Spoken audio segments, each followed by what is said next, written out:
yuhadisu an Abi Bakr Siddiq. Langsung abang ceritain.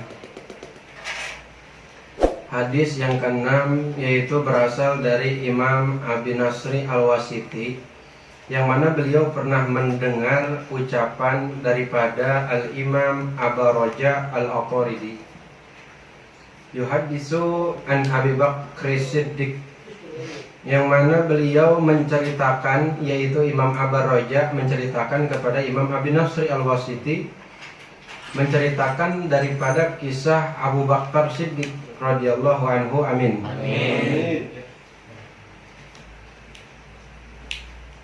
Apa cerita beliau mengenai Imam Abu Bakar Siddiq? Kata Imam Abu Raja, bercerita Abu Bakar Siddiq, inna Arabiyan ata ilan Nabi sallallahu alaihi wasallam. Sesungguhnya ada seorang Arab, ada seorang Arab, ata ilan Nabi, orang tersebut ya orang Arab ya atau di Arab atau orang Arab. Orang Arab tersebut datang kepada Nabi, menemui Nabi, lalu faqala balaghni innaka taqulu minal jum'ati ilal jum'ah wa minas sholati ilas sholah kifaratun atau kafaratun lamma bainahunna liman ijtanaba al-kabair.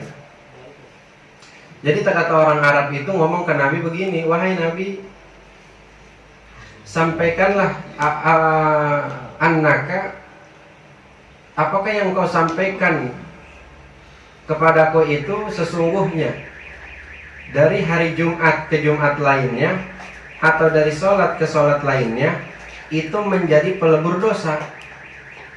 Kifaratun atau kafaratun, abang ambil kifaratun,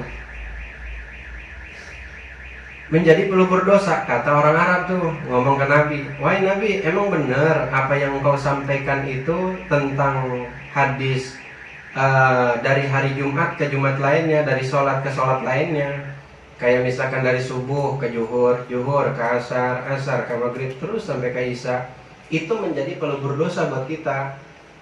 Semisalnya Mang Jahit sholat subuh terus sampai ke sholat zuhur, itu antara sholat subuh dengan sholat zuhur itu ada dihapuskannya dosa oleh Allah. Dari sholat zuhur ke sholat asar, ketika misalkan Mang Jahit melaksanakan asar, makanya jangan ditinggal. Sekiranya ditinggal dikodok.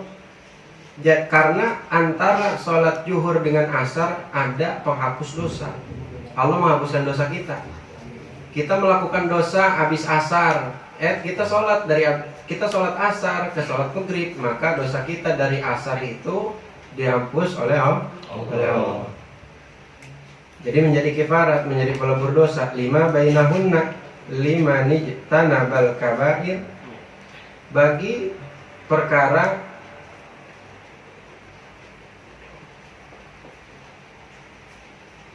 bainahunna, di antara Jum'ah ke Jum'ah, sholat ke sholat, bagi orang yang menjauhkan daripada dosa-dosa besar. Jadi di sini ini dosa yang dihapuskan adalah dosa-dosa yang kecil, teruntuk orang-orang yang menjauhkan dosa besar. Misalnya Mang Jahit, Mang Umar, Mang Kemot, dia menjaga dirinya jangan sampai melakukan dosa-dosa besar, tetapi tidak terhindar. Namanya manusia, ada salah dan dosa, ada lupa, baik yang sengaja maupun tidak disengaja. Terdapatlah dosa-dosa kecil yang mana ada pada diri Mang Jahit, ada pada diri Mang Umar, Mang Kemot. Setiap manusia ada dosa-dosa kecil, tapi dia menjauhkan dosa-dosa besar. Maka dosa-dosa kecil itu dihapus oleh Allah ketika dia sholat Jumat sampai ke Jumat selanjutnya.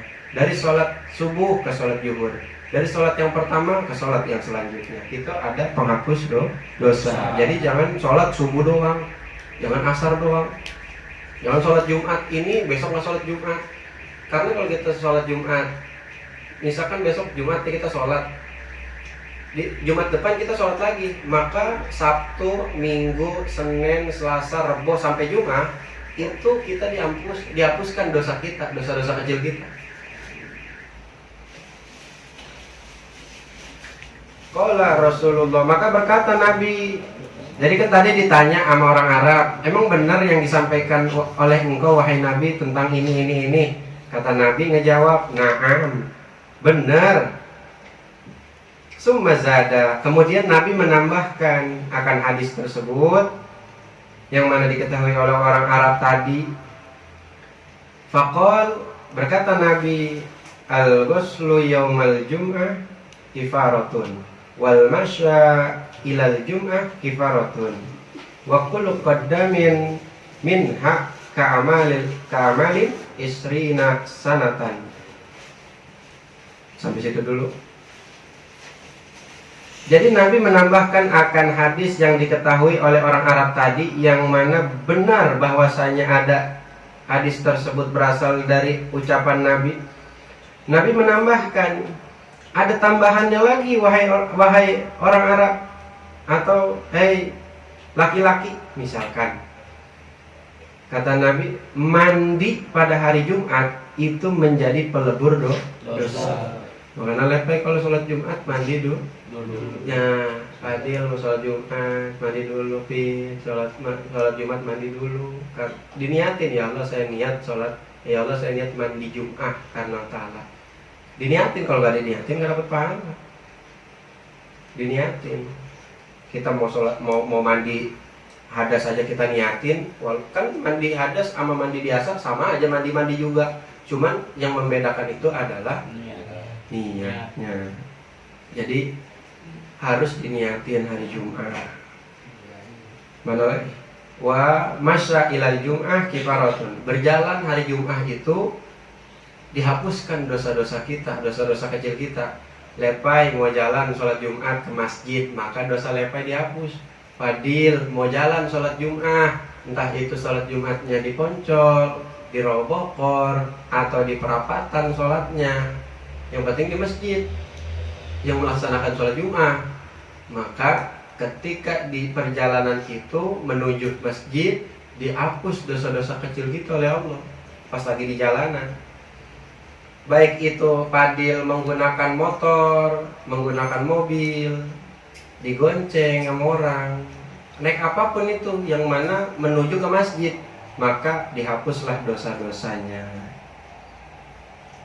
Wa kullu qadamin, bahkan tiap-tiap daripada dempal kaki, bekas kaki kita nih, nginjekkan kaki kita, minha ka'amalin, yang mana daripada menuju sholat Jumat, ka'amalin isrina sanatan, itu sama kayak beramal 20 tahun. Tiap-tiap dempal kaki kita, misalkan Lepai atau Adit nih mau jalan sholat Jumat, udah lagi mandi dulu, udah mandi pakai wewangian, pakai baju koko rapi, makin banyak pahalanya. Pakai sorban, udang-udang, pakai tongkat, banyak pahalanya. Jalan misalkan, ada motor, tapi enggak lah, pengen jalan aja biar pahalanya lebih banyak, jalan naik motor itu, jalan. Maka di tiap-tiap jalan itu kan kita jalan setapak, 2 tapak, nggak mungkin selangkah doang kita langsung nyampe masjid.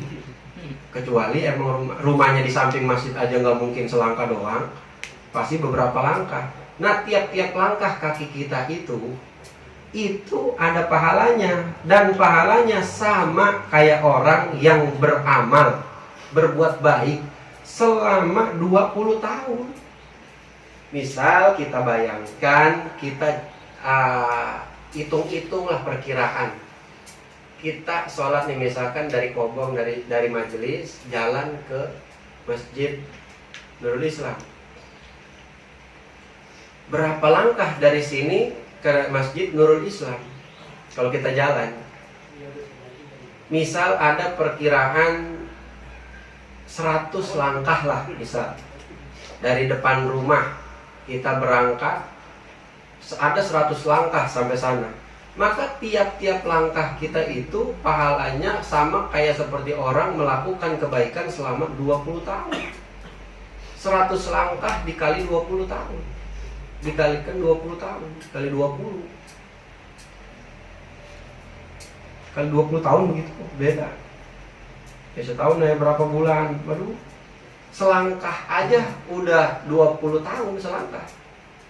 Maksudnya gimana sih Bang? Jadi misalkan ada orang hidup nih, hidup di alam dunia, melakukan kebaikan aja selama 20 tahun. Itu pahalanya buat 1 kali ngelangkah. Tuh. Kalau dipikir-pikir belum tentu ya ada orang selain nabi-nabi terdahulu yang zaman kemarinya ada orang yang sampai umurnya 200 tahun. Istrina 20 tahun begitu. Mana dia? Oh iya, istrina 20 tahun sanatan. Yang mana dia beramal itu sampai 20 tahun. Bisa jadi ada yang masa hidupnya maksiat mulu, terus akhirnya bagus. Ada yang emang setahun bagus, setahun enggak, setahun bagus, setahun enggak, 2 tahun bagus, 2 tahun enggak. Iya mas terus-terusan 20 tahun melakukan kebaikan. Nah itu pahalanya sama kayak diberikan kepada kita yang cuman 1 langkah doang mau jalan ke masjid niat sholat Jumat. Berarti kita sholat Jumat pahalanya beda jasa. Pahalanya besar sholat Jumat.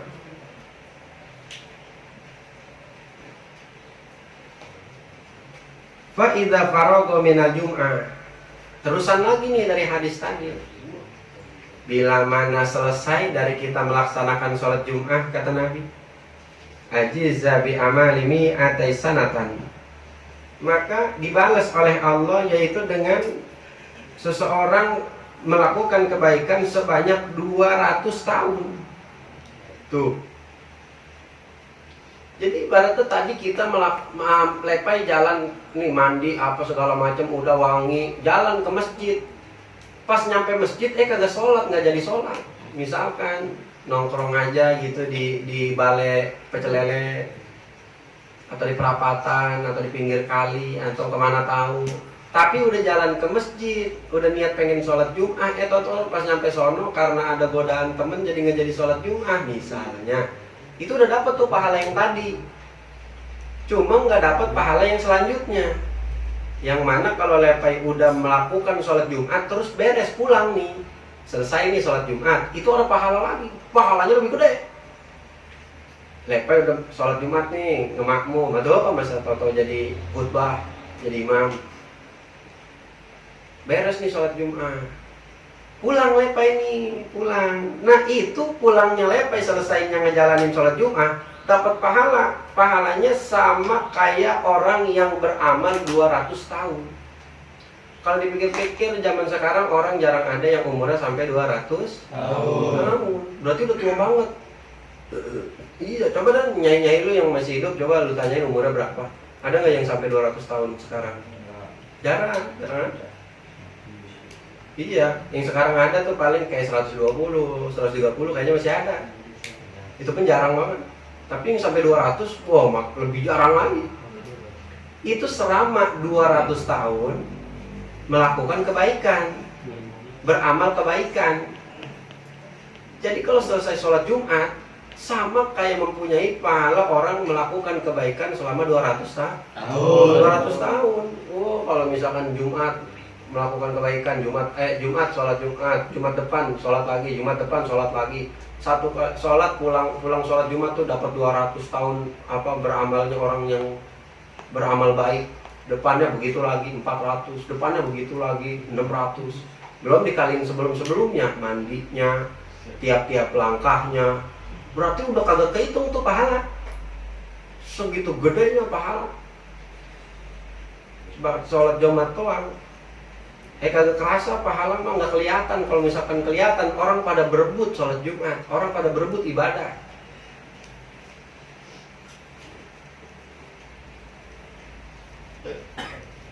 Ruwiya hadzal hadis Abu Bakr Siddiq radhiyallahu anhu. Amin. Oh, ini hadis buat hadis tentang sholat Jum'ah, hadis ke-6. Diceritakan yang mana ada hikayat atau ada cerita masih berkaitan kepada Abu Bakar Siddiq. Jadi berkaitannya ke Abu Bakar Siddiq nih. Yang mana dikatakan kana tajiron. Sambil dibayangin di otak. Ada seseorang pedagang waktal jahiliyah. Seorang pedagang ini dia hidup pada zaman jahiliyah. Dagang kita pada zaman jahiliyah ini dia seseorang pedagang pada zaman jahiliyah wa kana sababu islamihi. Dan kalaulah pada zaman itu di mana sebab masuknya Islam, besarnya Islam pada zaman itu. Innahu ra'a ru'yan. Sesungguhnya ia si pedagang melihat Imam Abu Bakar Siddiq. Imam Abu Bakar Siddiq ngimpi ya Imam Abu Bakar Siddiq. Jadi pedagangnya Imam Abu Bakar Siddiq dagang di mana pada zamannya itu pada zaman jahiliyah. Lalu Abu Bakar Siddiq ya ngimpi ada di Syam. Fara'a fi manamihi, maka Abu Bakar Siddiq ini melihat di dalam mimpinya anna syamsa wal qamar, sesungguhnya ada matahari ada bulan yakunani fi hijrihi, yang mana jatuh kepada Abu Bakar Siddiq. Jadi Imam Abu Bakar Siddiq ngimpi ada matahari sama bulan itu jatuh ke pangkuannya Imam Abu Bakar Siddiq. Ngimpinya, di dalam mimpinya matahari sama bulan dipangku, jatuh ke pangkuannya. Fa'akhadahuma biyadi, maka diambil, dipegang matahari tersebut sama bulan, dipegang, diambil sama Imam Abu Bakar Siddiq. Wadomuha,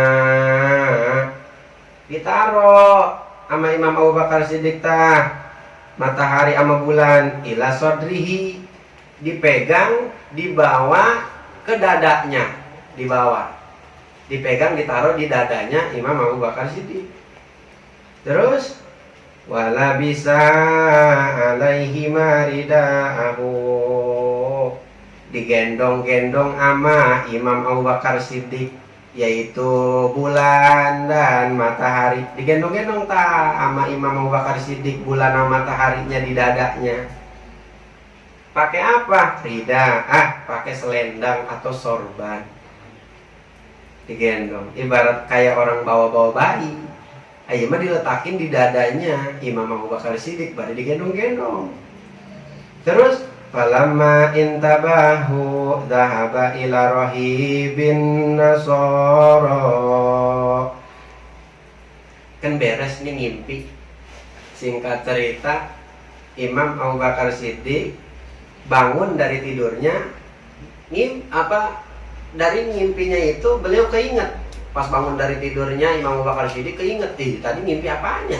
Masya Allah, ngimpi indah amat, matahari sama bulan ada di pangkuan, terus gua gendong-gendong, kata Imam Abu Bakar Siddiq. Maka pergilah Imam Abu Bakar Siddiq ilar rohib, kepada seorang rohib. Apa itu rohib? Rohib itu seperti pendeta, orang daripada bangsa Nasrani, beragama Nasrani. Ibarat pendeta apa kalau di kita mah dukun lah begitu. Datangnya Imam Abu Bakar Siddiq ke pendeta tersebut. Liyas Allahu anir ru'yah. Ngapain itu Imam Abu Bakar Siddiq datang ke pendeta atau datang ke dukun? Untuk menanyakan apa yang dimimpikan oleh Imam Abu Bakar Siddiq semalam. Pengen nanya. Fahadoro, maka hadirlah Imam Abu Bakar Siddiq di hadapan si rohib. Seketika sudah sampailah Imam Abu Bakar Siddiq di tempatnya si rohib, pendeta. Fa'akhadhahuma, kemana nih? Wa qala ru'ya wa talaba minhu ta'bir.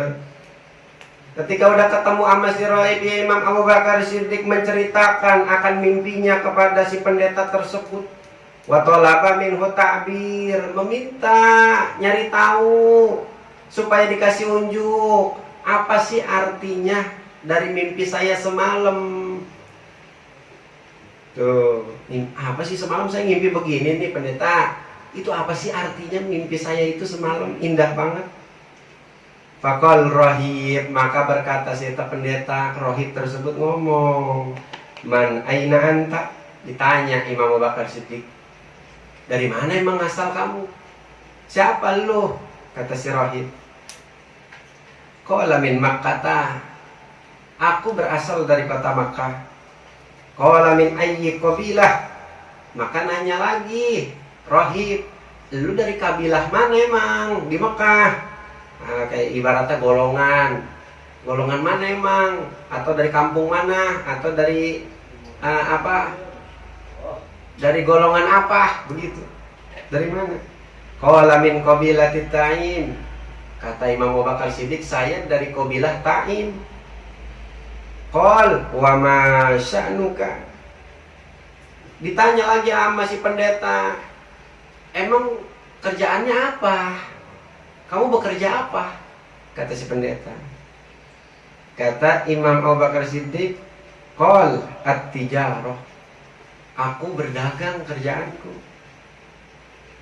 aku dagang.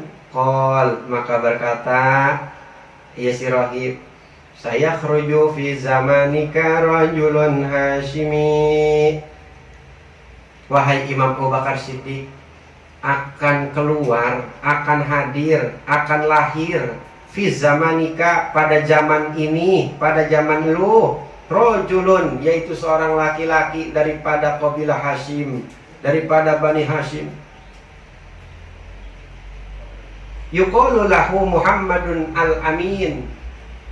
Diceritain nih mimpinya, artinya jadi akan ada seorang laki-laki dari Bani Hashim yang mana dia dinamakan Muhammad al-Amin, kata pendeta tersebut. Wa yakunu min qabilati Hashim, dan dia berasal daripada kabilah Hashim. Terus wa huwa yakunu nabi akhir zaman, dan kalaulah orang tersebut yang bernama Muhammad al-Amin adalah nabi akhir zaman, kata si rahib begitu. Ngomong ke Sayyidina Abu Bakar Siddiq. Laula dzalika lama khalaqallahu samawati wal ardin. Kata rohib begini, yang mana kalau misalkan Muhammad al-Amin itu tidak diciptakan oleh Allah, maka tidak juga diciptakan langit dan bumi. Wa ma yakunu fihima, apa-apa yang ada di dalamnya, di dalam langit, di dalam bumi, isi-isinya tidak akan diciptakan oleh Allah. Para makhluk tidak akan diciptakan oleh Allah bila mana orang tersebut yang bernama Muhammad al-Amin tidak diciptakan oleh Allah. Wa ma khalaqa Adam, bahkan bila mana tidak ada Muhammad al-Amin, tidak ada Nabi Adam. Wa ma khalaqal anbiya wal mursalin, bahkan para nabi dan para rasul itu tidak diciptakan oleh Allah bila mana tidak ada seseorang yang bernama Muhammad al-Amin. Mantap. Wa huwa sayyidul anbiya, beliau yaitu Muhammad al-Amin adalah tuannya, sayyidnya para nabi, tuannya para nabi, pemimpinnya para nabi, wal mursalin, dan pemimpinnya para rasul, wa khatamun nabiyyin, dan beliau adalah penutup daripada nabi. Tidak ada nabi lagi setelah Nabi Muhammad al-Amin, nggak ada lagi. Setelah beliau tidak ada nabi lagi, akhir zaman. Wa anta tadkhulu fi islami, maka terrohib ke Sayyidina Abu Bakar, dan engkau wahai Abu Bakar, engkau nanti akan masuk Islam, kata si pendeta, bakalan masuk Islam. Wa takunu waziran lahu wa khalifatan min ba'dihi, dan engkau akan dijadikan menterinya olehnya, oleh Nabi Muhammad Al-Amin bakal dijadiin menteri, bahkan wa khalifatan min ba'di, bahkan engkau akan dijadikan pemimpin, yaitu khalifah setelahnya. Tuh mimpinya udah begitu, dikasih unjuk sama si pendeta, dibaca, diartiin mimpinya semalam. Jadi bahwasanya Abu Bakar ini, Imam Abu Bakar Siddiq ini bakalan dijadikan menteri oleh Nabi, dan setelah Nabi wafat akan dijadikan pemimpin atau khalifah. Wahaja takbir ru'yaka, kata si Rohib begini, inilah arti daripada mimpimu semalam, kata si Rohib begitu. Summa qala wa hatunatahu wa safatahu fi Taurati wal Injil waz Zabur. Maka berkata ya Abu Bakar Siddiq, Abu Bakar Siddiq kata ke si Rohib dulu, Rohib, oh ngomong ya si Rohib, summa qol, kemudian Rohib ngomong lagi menyampaikan lagi, ngomong ke Imam Abu Bakar, kata si Rohib begini, aku telah menemukan akan sifat-sifat yang mana yang bernama Muhammad Al-Amin, wa sifatuhu fi Taurat, sifatnya ada di kitab Taurat, wal Injil, ada di dalam kitab Injil, waz Zabur, dan ada di dalam kitab Zabur. Jadi sebelum adanya Al-Quran kan ada kitab Taurat, ada kitab Injil, ada kitab Zabur. Di dalam 3 kitab itu sudah disebutkan ciri-ciri daripada Nabi Muhammad SAW. Wah, luar biasa. Wa inni aslamtu lahu wa katamtu islami, Islam aslamtu lahu. Dan kata si Rohib begini, kata si pendeta, yang mana tadi si pendeta adalah yang orang yang beragama Nasrani, kata Imam Abu Bakar Siddiq, tahu-taunya ia Rohib sudah masuk Islam. Tuh tahu-taunya si pendeta udah beragama Islam, rupanya dia udah masuk Islam. Jadi dia bukan beragama Nasrani, dia sesungguhnya udah masuk Islam.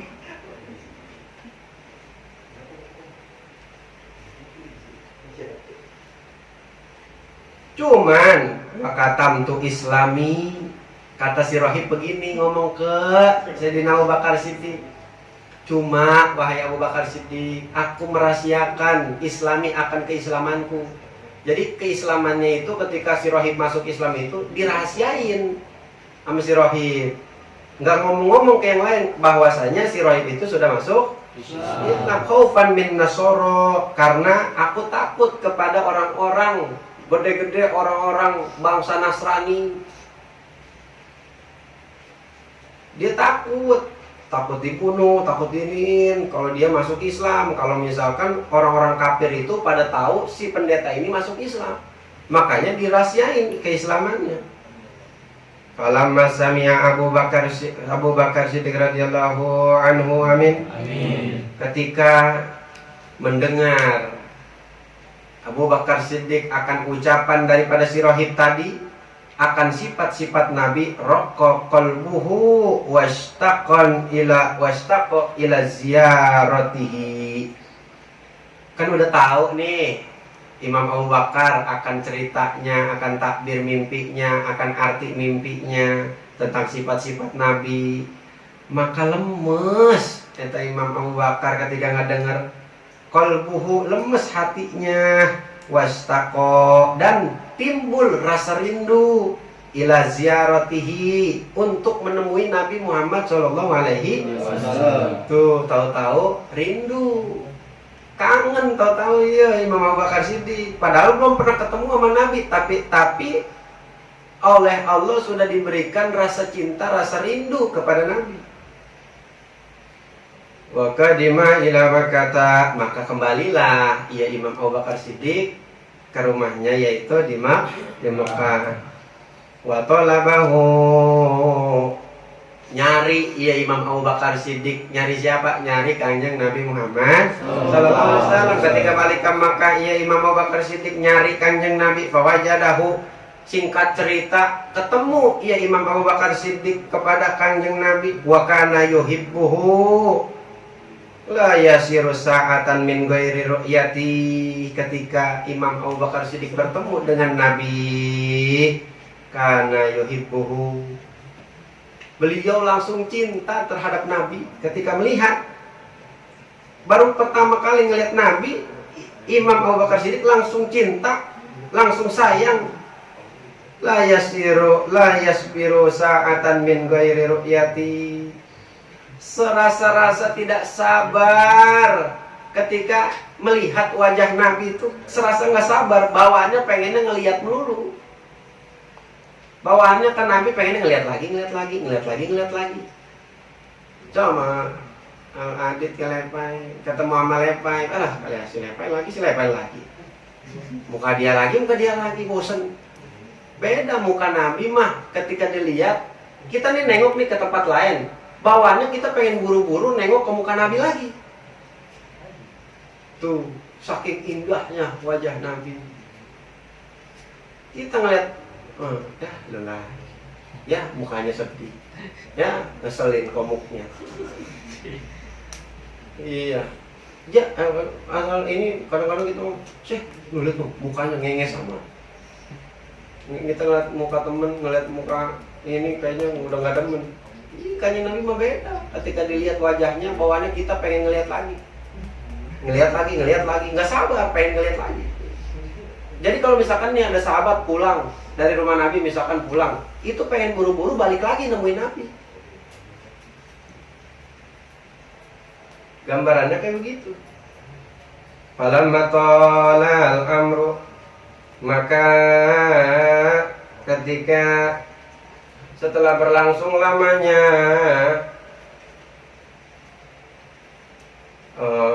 falamma talal amru, maka ketika sudah lama ya perkara tersebut, masuknya udah lama nih Imam Abu Bakar Siddiq sudah lama bertemu dengan Nabi, udah lama lah waktunya. Qala Rasul, maka berkata Nabi pada suatu hari, ya Abu Bakrin. Jadi Abu Bakar Siddiq temenan, udah ketemu nih sama Nabi, udah ketemu.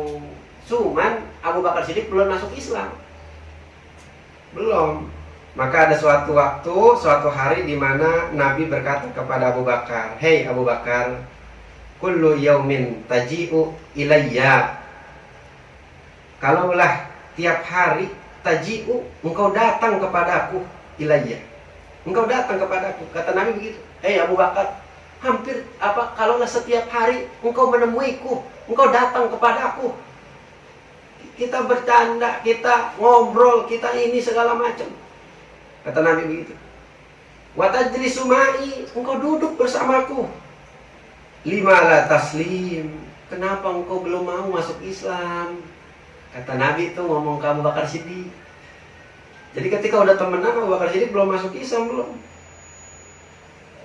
Maka ditanya sama Nabi, emang apa belum masuk Islam? Sedangkan kita udah lama kenal, engkau sudah lama mengenaliku, engkau sudah lama duduk denganku. Faqal Abu Bakar, maka berkata Imam Abu Bakar, lau kunta nabiyan fala budda laka minal mu'jizat. Iya, Imam Abu Bakar Siddiq ngomong ke Kanjeng Nabi, kalau misalkan engkau nabi, maka wajib bagimu yaitu akan mukjizat. Jadi kata Imam Abu Bakar Siddiq begini, kalau engkau nabi, berarti engkau punya mukjizat. Faqala Nabi alaihi salam, maka berkata Nabi alaihi salam, amma takfikal mu'jizat allati ra'aita fi Syam wa 'abbara rahib. Kata Nabi begini, ketika Imam Abu Bakar menanyakan tentang mukjizat, karena seorang nabi itu mempunyai mukjizat. Kata Nabi begini ke Imam Abu Bakar Siddiq, amma ta'fikal mu'jizat allati ra'aita fi Syam. Apakah belum cukup kepadamu akan mukjizat yang ada pada diriku, allati ra'aita fi Syam, yang mana engkau telah melihat ketika berada di Syam. Wa abbar rahib, dan apa yang telah disampaikan oleh pendeta si Rohib kepadamu tentang apa yang diceritakan tentang Nabi. Wa akhbaraka an islami, tentang apa-apa tentang Islam begitu yang diceritakan olehnya, bahwasanya dia sudah masuk ke dalam Islam. Kata Nabi itu, Si Rohib udah masuk Islam kan? Ibarat kalau kayak mau ngomong ke kita mah, dia udah masuk Islam kan? Nah, ketika Nabi udah mendengar, ketika si Imam Abu Bakar mendengar akan ucapan Nabi itu, qol asyhadu an la ilaha illallah wa annaka rasulullah tuh. Jadi ketika Nabi ngedengar dari Imam Abu Bakar mendengar akan ucapan Nabi tentang Rohib, tentang apa yang terjadi, tentang mimpi-mimpinya, tahu-tahu Nabi udah tahu duluan. Langsung di situ kaget Imam Abu Bakar, langsung mengucapkan syahadat. Langsung di situ Imam Abu Bakar masuk ke dalam Islam. Wa aslama wa hasuna islamuhu. Dan ketika masuk ke dalam Islam, ya Imam Abu Bakar, beliau membaguskan Islamnya. Maksudnya memperbaiki keislamannya, memperdalami keislamannya sampai luar biasa ibadahnya Abu Bakar Siddiq. Segitu ceritanya. Hikayatun ukhra wallahu a'lam bishawab. Ya rabbi bi